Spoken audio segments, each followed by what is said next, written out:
प्यारे बच्चों, एक बार फिर से आपके साथ आपके मैथ सर फिर जुड़ चुके हैं।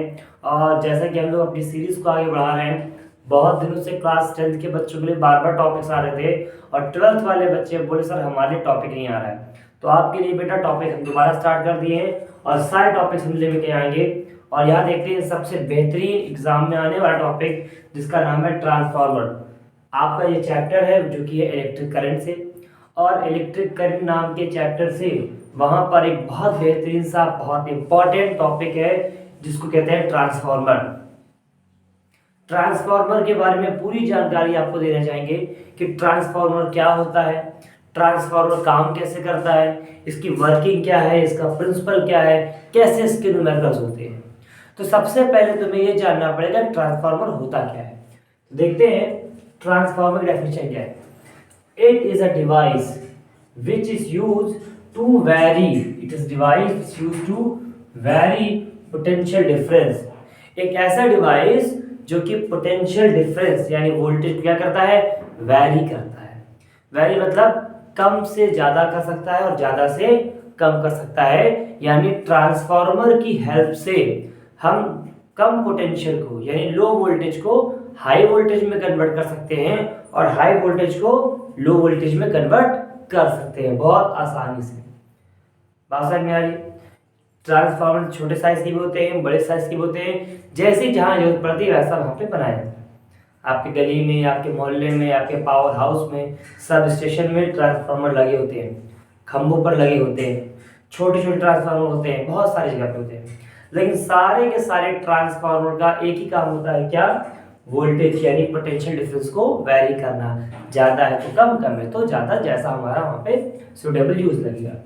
दूसरा, अभी काम कैसे करता है तो यहाँ देखिए, it works on the principle of mutual inductance. कौन सा? Mutual induction. ध्यान रखिए, इंडक्शन में आपको दो लोग पढ़ाते हैं कि इंडक्शन में आपका एक होता है सेल्फ इंडक्शन और एक होता है म्यूचुअल। तो जो ट्रांसफार्मर है वो म्यूचुअल इंडक्शन पे वर्क करता है। म्यूचुअल इंडक्शन का मतलब ये होता है कि एक कॉइल की वजह से अगर दूसरे कॉइल में करंट इंड्यूस हो जाता है तो उसे कहते हैं म्यूचुअल इंडक्शन। मतलब एक कॉइल की वजह से दूसरे कॉइल में करंट क्या हो जाता है, इंड्यूस हो जाता है, उसे कहा जाता है म्यूचुअल इंडक्शन। बात समझ में आ रही? अब देखिए, बेसिकली ट्रांसफार्मर जो होते हैं वो दो टाइप्स के होते हैं। एक होता है स्टेप अप, दूसरा होता है स्टेप डाउन। बात समझ में आ रही? दो होते हैं। कौन कौन से? स्टेप अप, दूसरा स्टेप डाउन। तो यहां देखिए ध्यान से क्या बोल रहे हैं कि होता क्या है, बनता कैसे है, बहुत सारी चीजें यहाँ पे जानने वाले हैं। सबसे पहले हम यहाँ पे कॉइल लेते हैं। क्या लेते हैं? कॉइल लेते हैं। कॉइल है, शीट्स है, इसको बना रखा है, कॉइल लेते हैं। इसके ऊपर हम यहाँ पे क्या करते हैं, इसके ऊपर यहाँ पे हम वायर को वाउंड करना स्टार्ट करते हैं। अब वायर को वाउंड करना स्टार्ट करते हैं तो एक तरफ होता है प्राइमरी कॉइल और एक तरफ होता है सेकेंडरी कॉइल। जहां से इसको इनपुट दिया जाता है, यानी जो इनपुट होता है सोर्स का, उसे क्या कहते हैं? प्राइमरी। और जहां से आपको आउटपुट मिलता है वहां से क्या होता है? सेकेंडरी। तो प्राइमरी क्या है? जहां से आप इनपुट दे रहे हैं, और सेकेंडरी कहाँ है? जहां से आपको उसका आउटपुट मिल रहा है।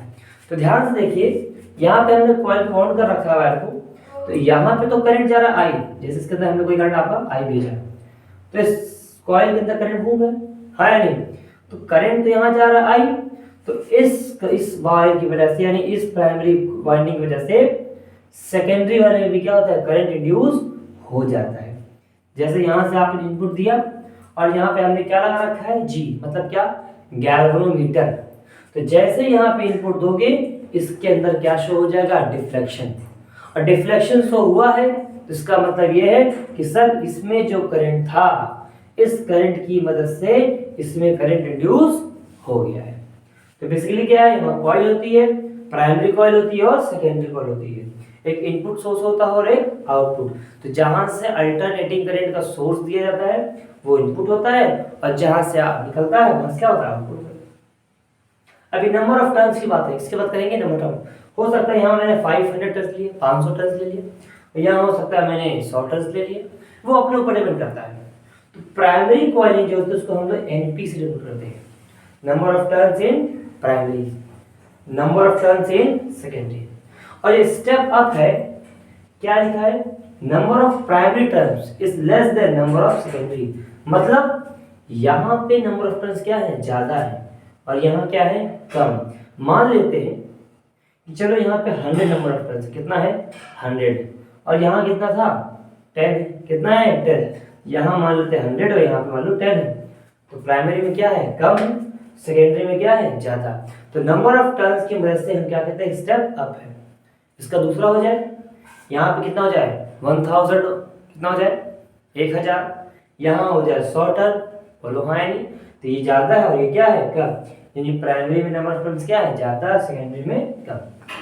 तो बेसिकली नंबर ऑफ टर्न्स की मदद से हम क्या कर सकते हैं, स्टेप अप और स्टेप डाउन को पहचान सकते हैं। तो यहाँ देखिए बेसिकली क्या है कि अगर नंबर ऑफ प्राइमरी क्या है, लेस देन है, यहाँ पे स्टेप अप कहलाएगा, और नंबर ऑफ प्राइमरी क्या है, ग्रेटर देन है, तो क्या कहलाएगा, स्टेप डाउन। अब चूंकि करंट इंड्यूस हो रहा है, क्या होता है, ईएमएफ, सॉरी क्या इंड्यूस हो रहा है, ईएमएफ। तो जैसे ही करंट यहाँ पे जाएगा, इसके अंदर क्या हो रहा है, ईएमएफ इंड्यूस हो रहा है। तो कितना हो रहा है, कहाँ हो रहा है, बात करते हैं। Induce EMF in primary coil, यहाँ पे ईएमएफ मान लेते हैं E1 है ना। तो E1 इक्वल टू होता है माइनस N1 d∅dt। मतलब ये N1 हो गया और ये क्या हो गया, N2, N1 N2, N1 N2, clear. तो E1 इक्वल टू हो गया माइनस N1 d∅dt। और इसका पता है E2, induce EMF in secondary coil क्या होगा, E2, और E2 इक्वल टू होगा माइनस N2 d∅dt।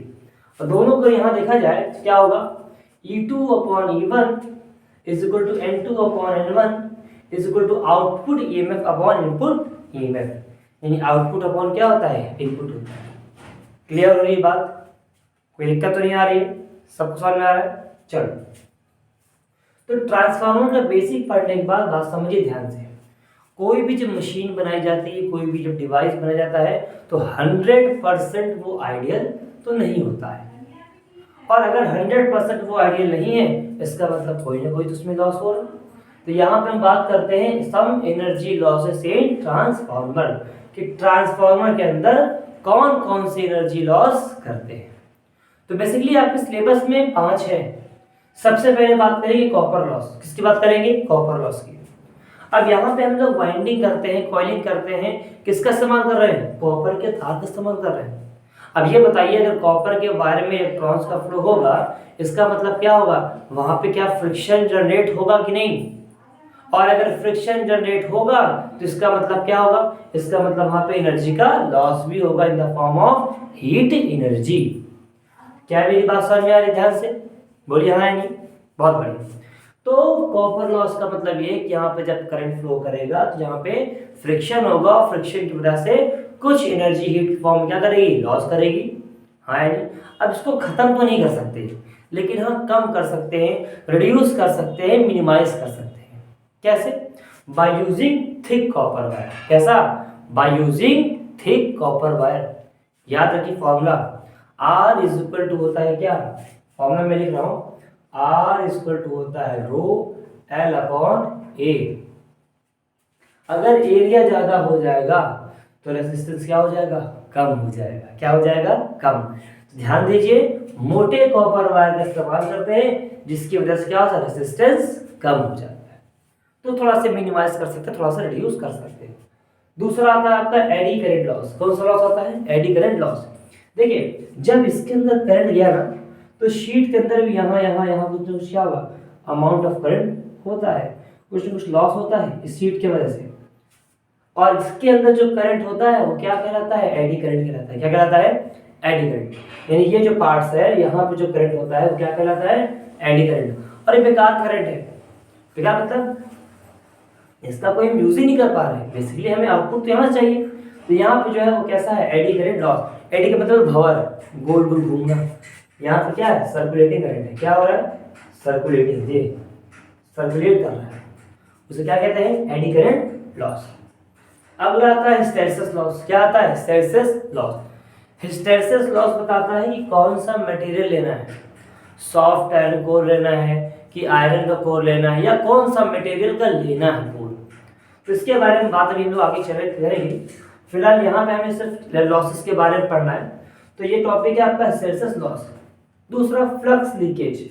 क्या होता है फ्लक्स लीकेज। अब यहाँ पे इलेक्ट्रिक करंट भी है ना, और फ्लक्स नंबर इलेक्ट्रिक की बात करें यानी इलेक्ट्रिक फ्लक्स की बात करें तो क्या होता है number of electric field lines passing perpendicular to the surface.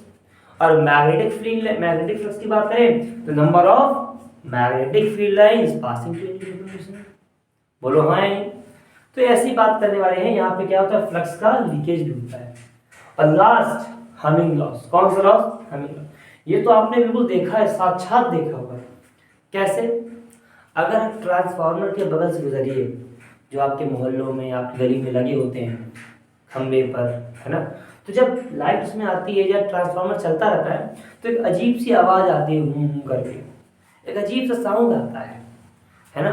वो कौन साउंड होता है हमिंग लॉस। क्या है साउंड है ना भाई, साउंड क्या है it is form of energy.